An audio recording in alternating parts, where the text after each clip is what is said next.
துறைமுகத்துக்கு அடிக்கப் போகும் ஜாக்பாட் இப்போ தெரியுதா? துறைமுகத்தின் சீக்ரெட்.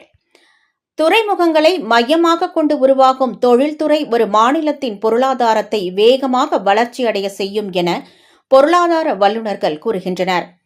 மும்பையில் உள்ள ஜவஹர்லால் நேரு துறைமுகம் இந்தியாவின் மிகப்பெரிய லாஜிஸ்டிக்ஸ் மற்றும் ஏற்றுமதி மையங்களில் ஒன்றாக மாறி மகாராஷ்டிரா மாநிலத்தின் பொருளாதார வளர்ச்சிக்கு முக்கிய பங்காற்றி வருகிறது. இதேபோல் தமிழ்நாட்டிலும் துறைமுக வளர்ச்சி தொழில்துறையுடன் இணைந்து முன்னேறியிருக்கிறது.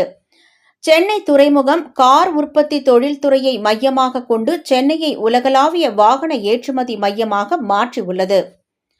இதேபோல் தென்னிந்தியாவின் முக்கிய கடல் நுழைவாயிலாக கருதப்படும் தூத்துக்குடி துறைமுகம் ஆசியா, ஐரோப்பா மற்றும் மத்திய கிழக்கு நாடுகளுடன் வர்த்தக இணைப்பு பலமாக செயல்பட்டு வருகிறது. ஆனால் 2018 வரை தூத்துக்குடியில் ஸ்டெர்லைட் காப்பர் ஆலை இயங்கிய போது இந்தியாவின் மொத்த செம்பு உற்பத்தியில் சுமார் 36% உற்பத்தி செய்ததாக கூறப்படுகிறது. மேலும் தமிழ்நாட்டின் பொருளாதார வளர்ச்சிக்கும் இந்த நிறுவனம் குறிப்பிடத்தக்க அளவில் பங்களித்ததாக கூறப்படுகிறது. ஆலை செயல்பட்ட காலத்தில் தூத்துக்குடியில் பல சிறு மற்றும் துணை தொழில்கள் உருவாகின. உள்ளூர் மக்களுக்கு வேலை வாய்ப்புகள் அதிகரித்ததுடன் துறைமுகம் மூலமாக சரக்கு போக்குவரத்தும் அதிகரித்தது.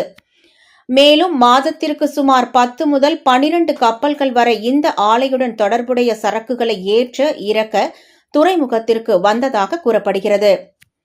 ஆனால் 2018 ஆலை மூடப்பட்ட பிறகு தூத்துக்குடி பகுதியில் பொருளாதார ரீதியாக சரிவு பெரும் அளவில் ஏற்பட்டதாக தொழிலாளர்கள் தெரிவிக்கின்றனர். இதற்கு மாறாக சென்னை துறைமுகம் 2020 முதல் 2024 வரை சுமார் 7 முதல் 8% வளர்ச்சி பங்களிப்பை கொடுத்தது. அதே நேரத்தில் தூத்துக்குடி துறைமுகம் வளர்ச்சி சுமார் 5 முதல் 6% மட்டுமே இருந்ததாக கூறப்படுகிறது. இந்த நிலையில் ஸ்டெர்லைட் ஆலை மீண்டும் திறக்கப்பட்டால் தூத்துக்குடி பகுதியில் தொழில்துறை முதலீடுகள் அதிகரித்து துறைமுக பயன்பாடு உயரும் வாய்ப்பு உள்ளதாக பொருளாதார ஆய்வாளர்கள் கருத்து தெரிவிக்கின்றனர். விரைவில் ஸ்டெர்லைட் ஆலை திறக்க அனைத்து ஏற்பாடுகளும் தற்போது முன்னெடுக்கப்பட்டுள்ளன.